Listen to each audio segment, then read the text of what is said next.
Yep. So yesterday was in like cron job, how to set up a cron job, and how to like specify our timings in cron job and all. So was in it yesterday. Today, since it's already a little late, we'll choose small topics. So the first thing is like we have some important commands called tar, T-A-R. So what this will do is to compress the file, just like zip file. We have zip right in Windows. We select multiple files and we zip it and we send it or unzip it, something like that. Similarly, we have like tar commands, tar tar. So what we will do here is we'll zip the files and unzip the files in Linux environment. Of course, zip also will be present in Linux, similar way as in Windows, but tar will be most commonly used one in Linux. So that's why we use tar, tar commands. So why this will be used? I mean, so mostly for backup purpose, right? I mean, not really for any other use case. Let's say you have a huge file, you want to compress it and send it to someone. So you use tar and want to back up something, you want to keep it in your laptop or somewhere. So you tar it, I mean, you compress it and you use it. That's the same way. It's just like WinZip in Windows. So this here there are like two things are there here. ZZip program compresses a single file actually. So it will compress a single file and keep it. So, but tar, it will replace your original file with compressed version. Typically, like I would say, the compression rate is around 70 to 80%. That much size, there will be difference. Like let's say, as an example, I can say like let's say we have 100 MB file. With the zip, I mean normal our Linux or Windows zip, maximum it will reduce to 20 MB or maximum it will come to 80 MB, 90 MB, something like that. Don't compress that much. But with this normal, I mean our tar which we are going to use, it will come to almost less than 50%, 50 MB. That much powerful it is tool. So we'll see how to do. There are only two, three commands mostly. But these are very important. So whenever you download something, this is required. Okay. Let's see the tar command. Let's create files or folder something first. Then-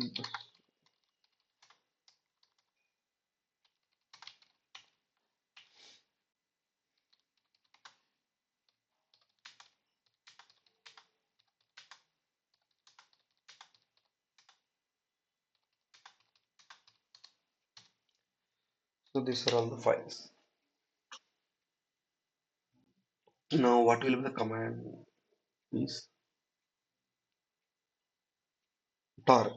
It will start with this. So later we'll keep or or parameters or what to tar. I mean it's the source and the destination to keep it like that. So let's say sorry, so let's say now I want to compress all these files, right? So what will be there? Let's see. There are multiple options. Tar minus C. C means create an archive. Archive means nothing but the compressed file.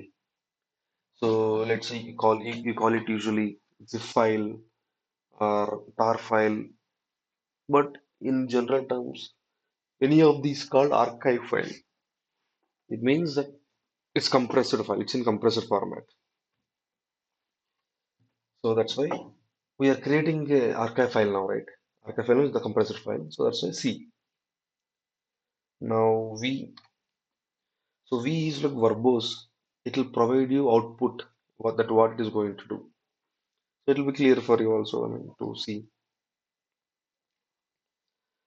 And there is another thing. F. F means the file name.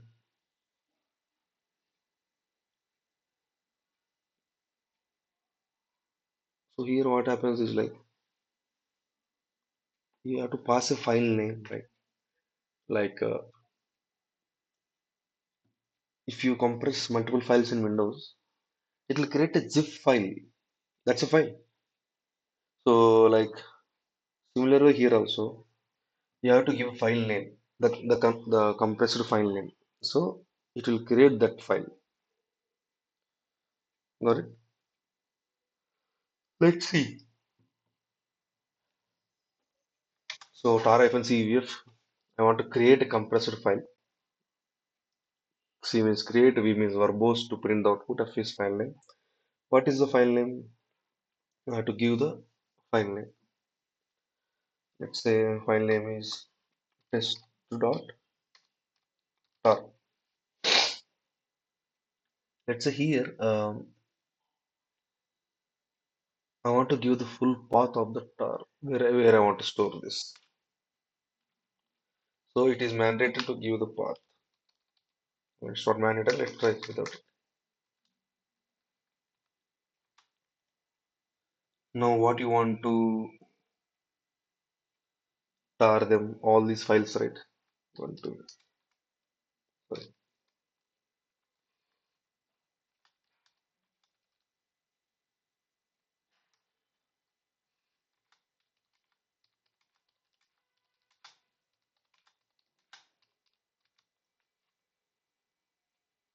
Let's try something. Let's see. If you observe, there is a test.tar. All these files compressed into this. So let's delete everything.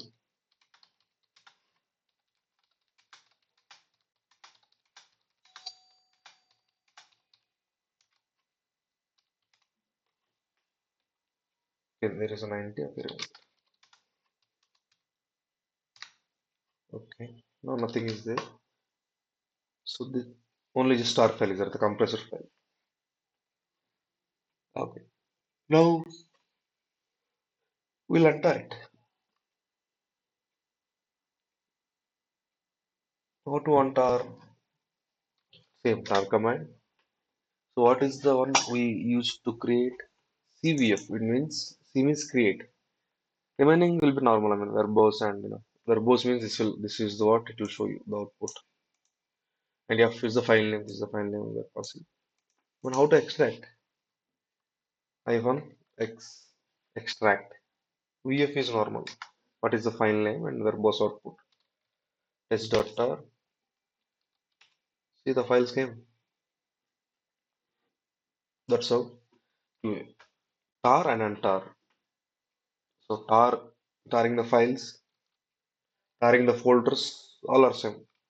So don't confuse about those. So everything is same. So this is for to create an tar file.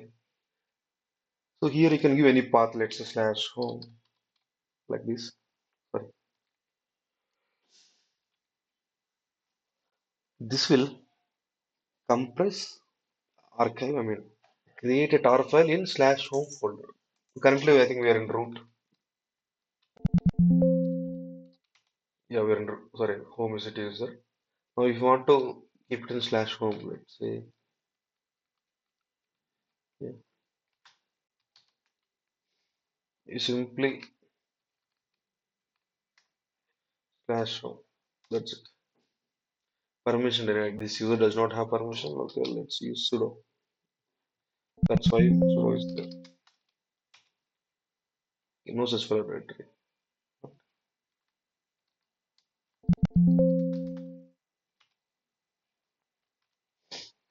Cannot start. Okay, 90 is not there, so I'll say.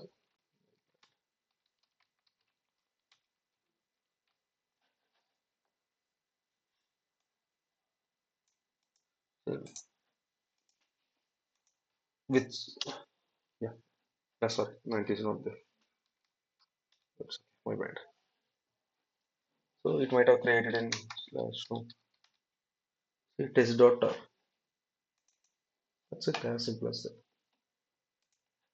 Same command, you just give if you want to store in some other path the star file, you use slash home. And this also, let's say I didn't give any folder names for this because they are in same folder. Let's have a scenario. I want to get files from multiple folders and compress them. At the time you give the file path. Let me just do it.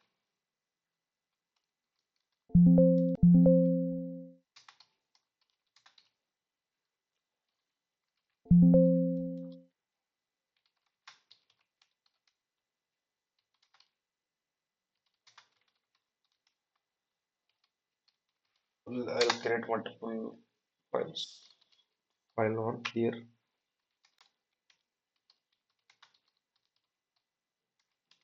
file 2 here,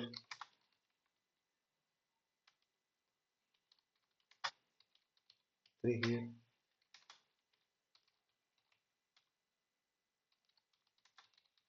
4. So I have now if you see I created 4 files. Now I want to tar those files. Tar hyphen cvf same.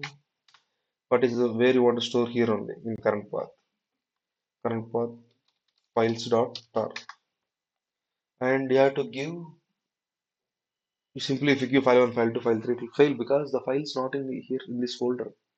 They are in different folders. So you have to give the full path for them. Slash root slash file 1 slash home slash user slash I think file 2. Am I correct?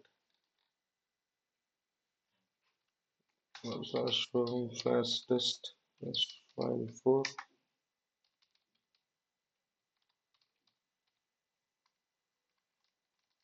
I think this is correct. File names are wrong. Sorry. That's okay. Let me remove sliding. That's fine. Cannot know such file root. I gave home also no such file. Okay. Let me execute the same command again.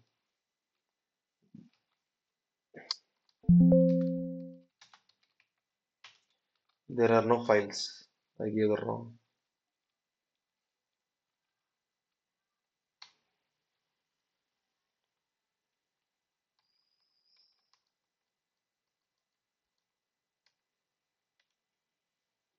I think it's created. See. Now untar this. Tar is on XVF.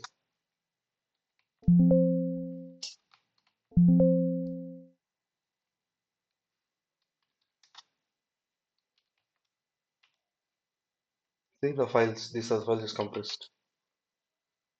See, even though they belongs to a different directories, we can give them full path in a tar command and it will compress it for you. That's how you do it. So this is about a tar command. There is one more thing in tar I'll let you know. So now, so let me create tar again. Let me delete this.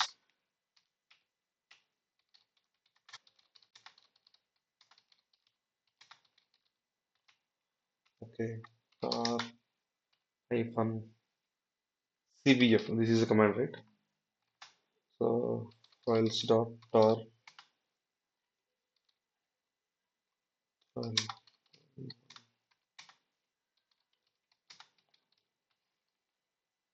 Now I'll add, this is the command just now, just read it. Now I'll add few things here. Let's see.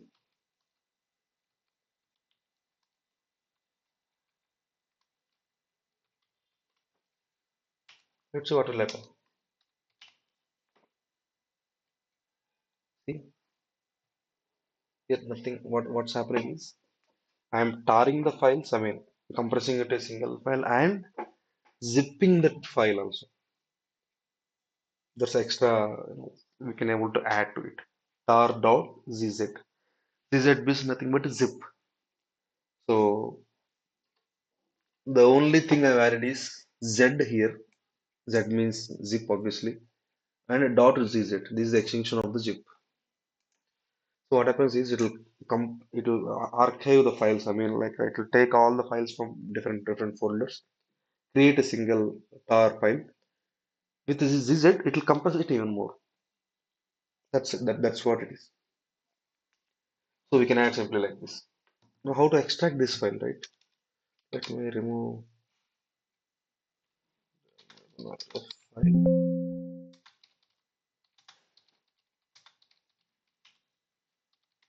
So how to extract this is same command r hyphen. What were we using for a normal tar xvf, right? For this xvzf, simply just keep z. See, it's here. That's how it is. That's easy. So this is how you use it. Got it? So this is our tar commands. There are only four commands if you observe here. Let me write those four commands again. One is tar hyphen cvf test.tar. I mean, this is the tar file where you want to store, and the files. Let's keep it source. I'll keep it destination. So this destination can be anywhere in your system. It does not matter. It should be like this path or this path. Wherever you want, you can store it. And sources, you can define multiple sources. You can define multiple sources. There is no limit. Obviously, sorry, it won't work. Now to extract XVF, what is the file name? Tar file path.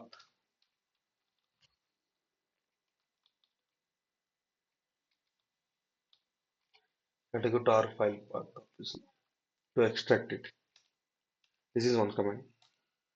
Now, if you want to add the compression, zip compression also to this tar, same command, tar hyphen xvzf, sorry, cvzf, cvzf destination with dot zz extension.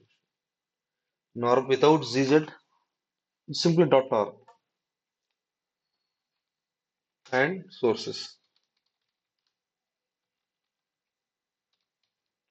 Got it?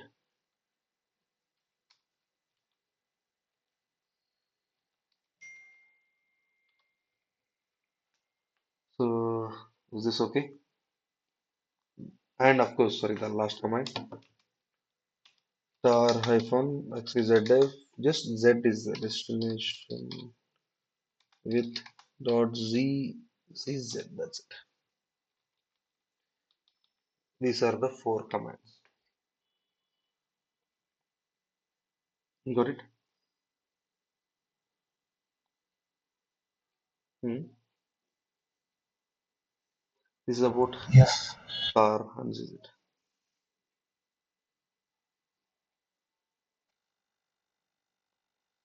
Okay. So this is about this tar and compression. Only these four commands, nothing more. Now we'll see one more topic, a small one again. How to manage our services in Linux.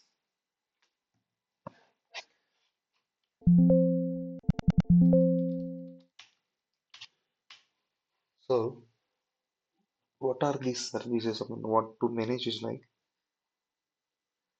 services are nothing but programs, or in Linux terminology, we call them daemons. Daemon. D-A-E, yeah, sorry, D-A-E, daemon. So these demons will be running continuously in background actually.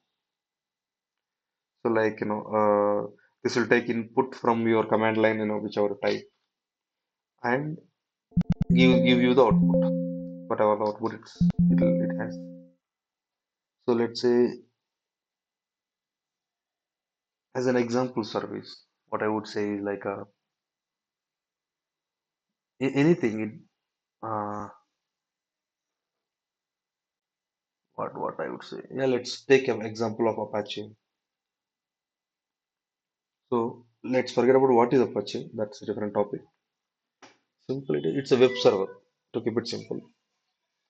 And I'll show you how to manage that. Manage that means not writing some configuration files, doing something like that for Apache. We don't do anything on Apache. Through Linux commands, we just manage the service of that. Because when you install something in Linux machine, a service will come. Like let's say in Chrome, right? Sorry, not in Windows. Have you ever opened this services? Anyone open this?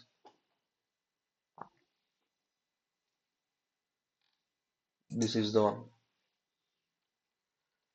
So what is this is like? These are all services.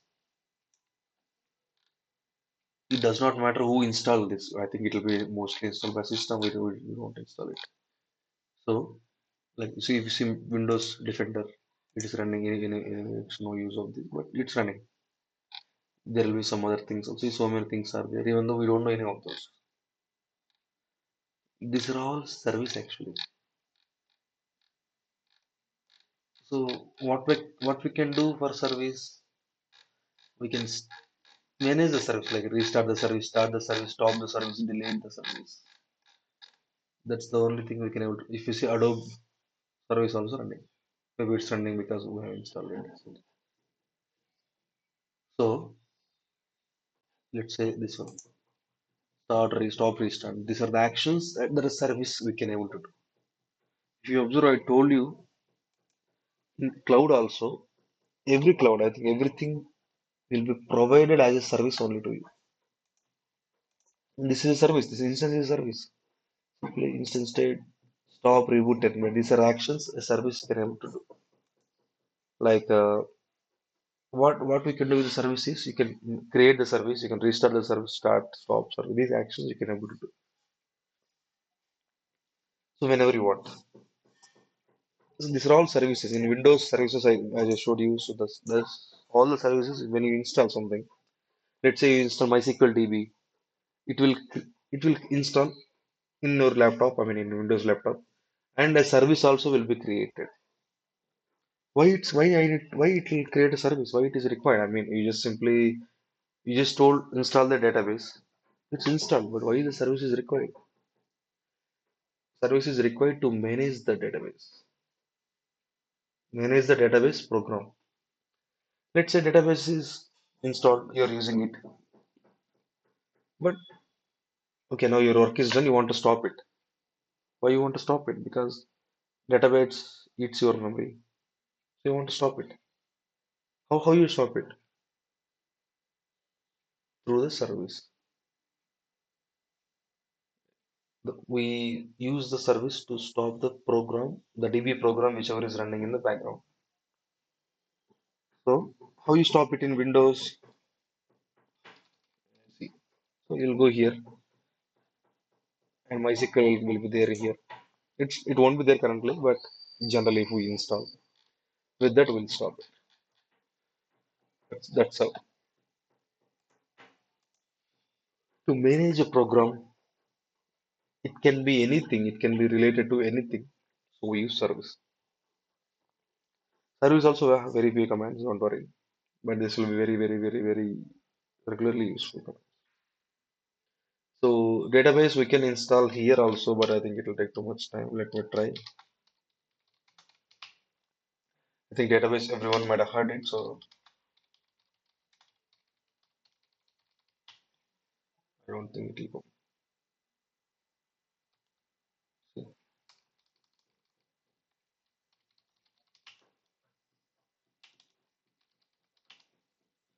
what is this 2023, I guess.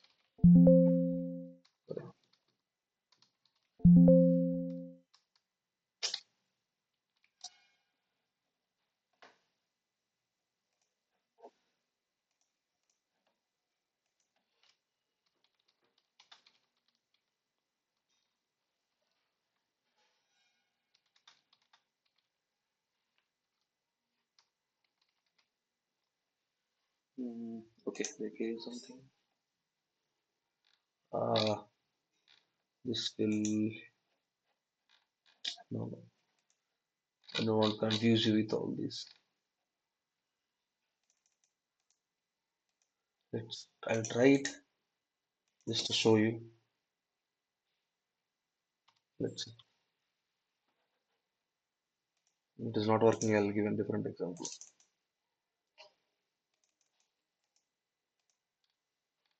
See RPM. I told you right.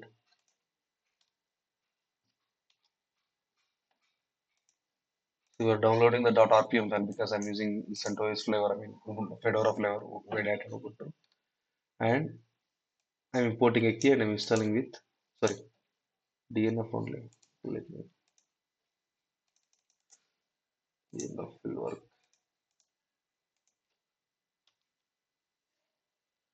Super. Yeah, it's time waste to do this. It'll take too much time. That's okay. So now I'll DB won't be take too much time. So now we'll see some other service. We have so many services like this, which we can manage. The same thing, same scenario. So there is something called Apache Web Server.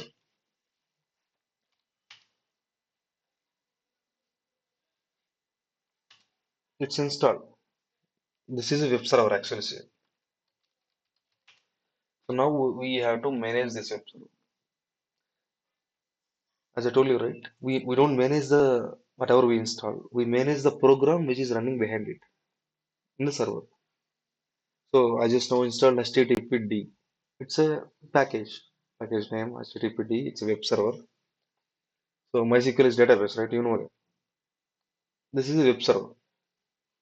To keep it in one line, what is web server? Whatever you open here, this website or whatever this thing, you are all accessing because they are deployed in a web server. That will come at last. But meanwhile, just keep it simple. Just the web server is nothing but to access our application. We have to deploy into web server and access it. That's it. So you forget about what is it. Now I have to manage this service. So first command what I use is earlier we have service commands. Now we don't use it anymore. So the command starts with systemctl. This is the command. So we have to pass arguments to this command. So what arguments? What you want to do with this? We want to manage the service, right? Like you want to check the status of the service, restart, stop, start again, blah blah blah. So many are there. So first you want to check the status. Systemctl status. What is the status you want to see? HTTPD, the package name just the service name just we have installed. This is where you have to see whether it is running or not. So it's not running. Inactive, dead. It's not running. We just installed, but we didn't start it. This is the correct example. This is some description. These are the files which will be, I told you, right? There will be a file for each and everything, an executable file. When you execute some command, the file gets executed. Similarly, for service, there will be a service file by default. This will get executed, whatever inside it, I mean. So We check the status, systemctl status, the package name. Now you can see here it's inactive, so I want to start it. Systemctl status, sorry, start, not status. I want to start it right. It won't show any output, that's usual. Now you want to check the status again because you want to see right. That's up and running or not. See, different output. See, active since 7 seconds ago. These are all the service related things. Forget about those.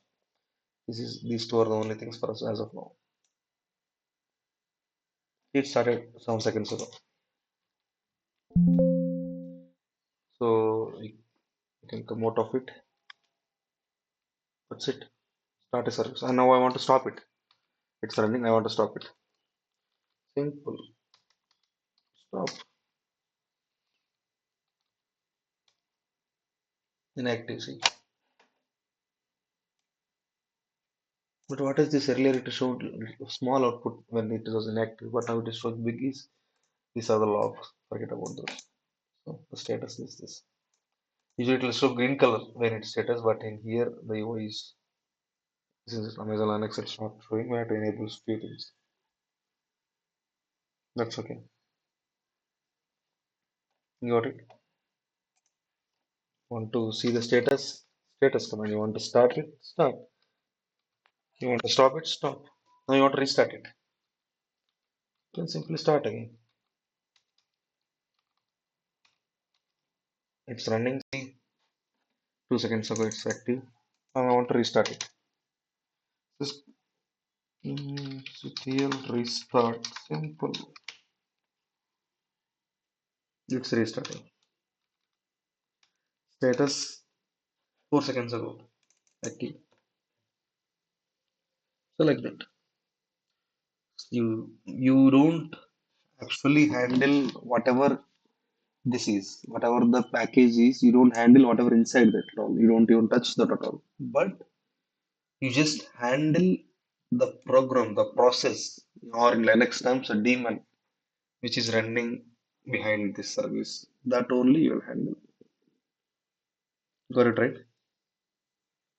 So there are few more commands we'll see. So let's say what happens is currently it's running, right? It's running. Correct, am I correct? It's running.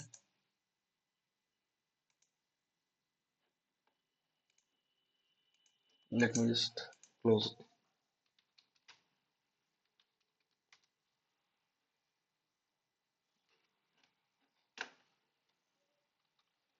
Let me log in again. I just logged out from that mission. Let me log in.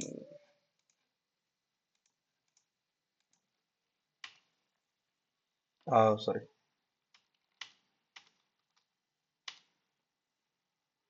What the hell?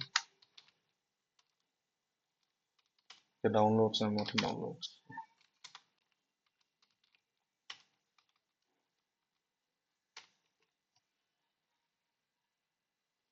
Okay.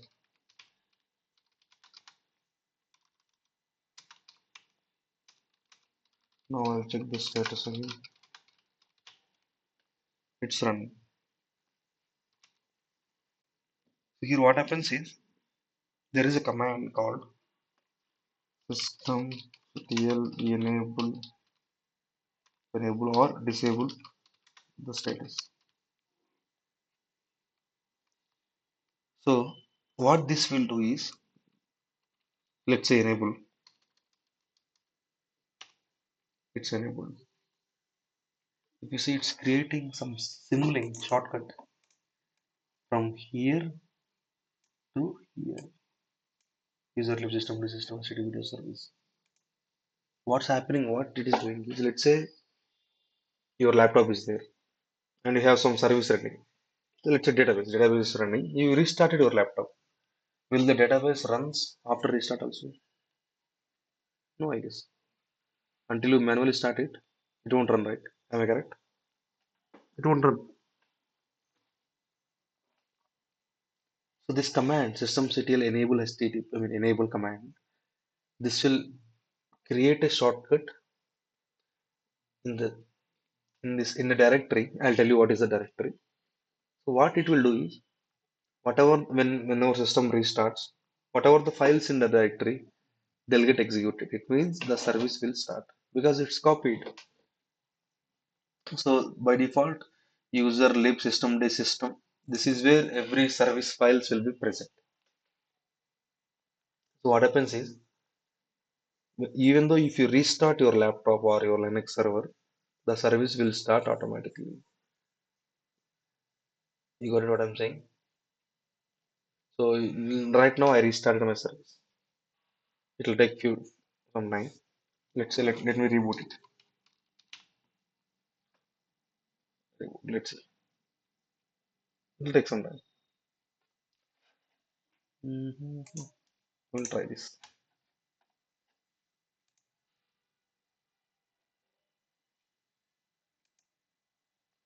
Maybe just around a minute. It'll take. It won't. You won't see anything here anyway. We'll just wait for a minute. That's it.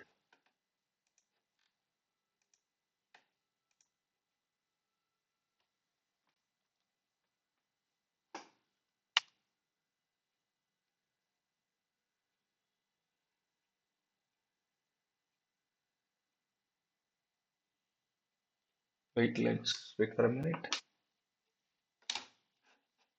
Still, it's rebooting.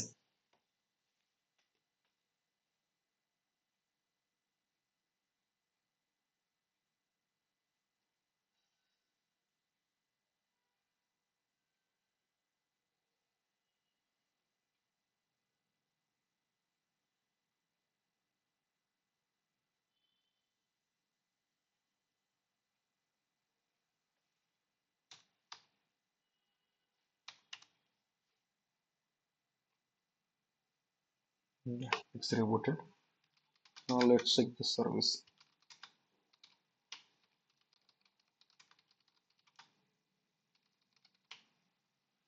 It's still running. So this is the advantage. I mean, when you do this systemctl enable the service name, even after restart the service will be running. I mean, how it will be running means when you restart. I mean, at the time of restarting the server, the Linux automatically starts this service because the file it's copied to a default folder. So there is a folder user lib here. This one. So whatever the services are there inside this one, it will get started automatically when the server is restarted. No, I don't want it. Like I don't want to start it automatically. I want it to manually run. Even after reboot, I'll do it manual. Simple, just disable it. By default, it will be disabled. If you enable only, it will come. If you don't touch it, it'll keep it disabled. That's it. So these are the commands. Command is systemctl first thing status. That's one thing. Systemctl stop the package name.